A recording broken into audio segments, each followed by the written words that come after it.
At first you don't know what it is. Just a dark white mass.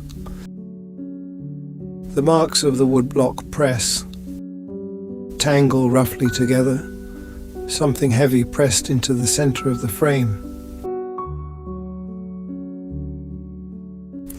Only as you step closer does it begin to take shape. That these are people, not one but many, and that they are holding each other, backs turned outward, arms wrapped around each other, as if shielding something inside. There are children. What are they trying to keep out?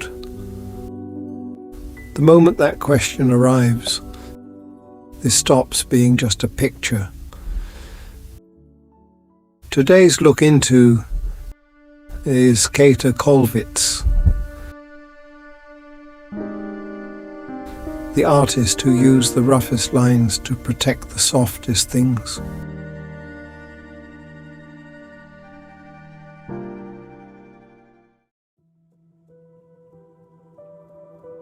This work is called The Mothers, a woodcut, 1922. Woodcut is not a medium that easily holds complex feeling. No delicate brushwork, no subtle layers of colour. But Kollwitz made that very simplicity her weapon. Black and white, mark and void. Within that binary, emotion has nowhere to hide. It is there or it is not. In this work, it is there, it overflows. None of the mothers in this image look at us. They face inward, toward the children. They don't explain themselves, don't appeal to us. They simply hold. Those backs, those arms, those gazes turned inside. That is a language larger than words.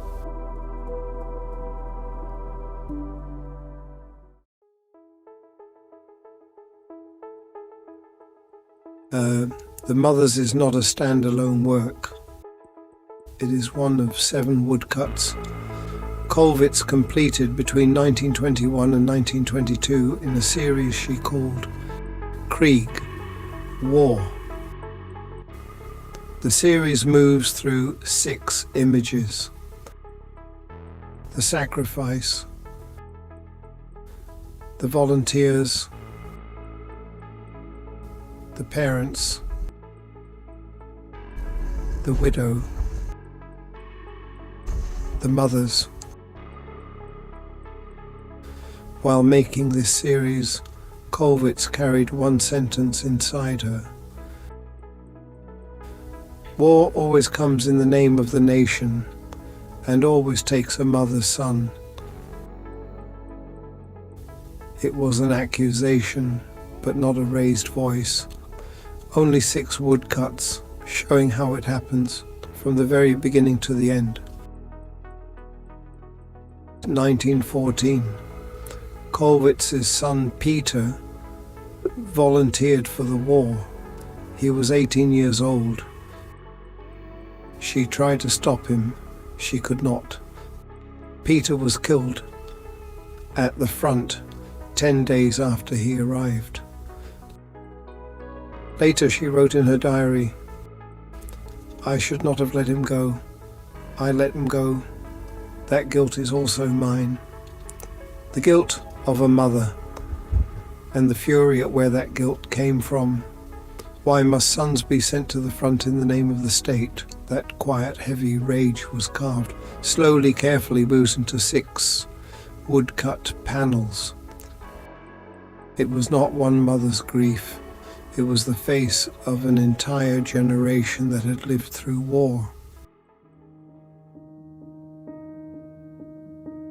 Now, we return to stand before this work. What are these mothers holding back? The war that has already passed, the one not yet arrived. Kollwitz says nothing in this work.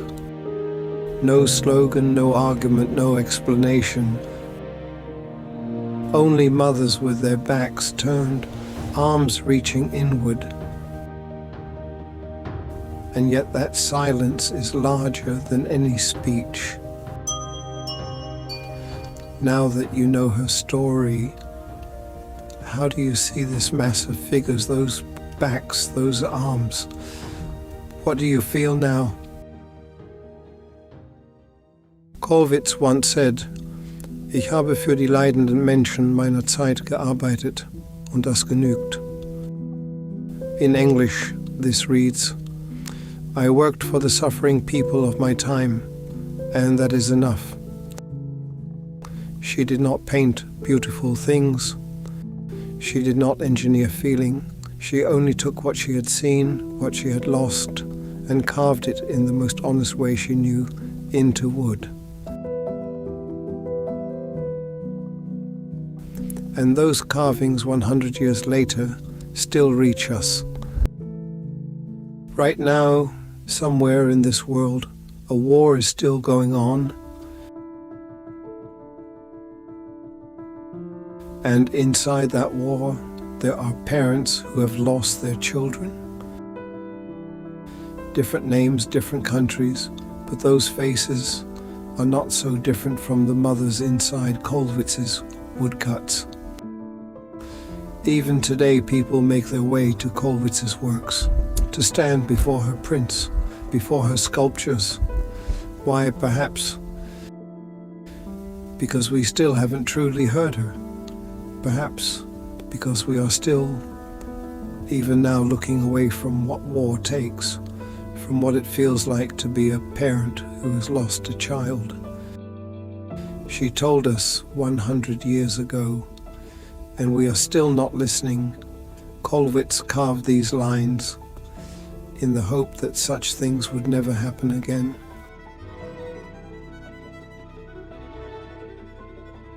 That hope has not yet been fulfilled. This was Käthe Kollwitz, the artist who carved resistance in silence and fury into lines.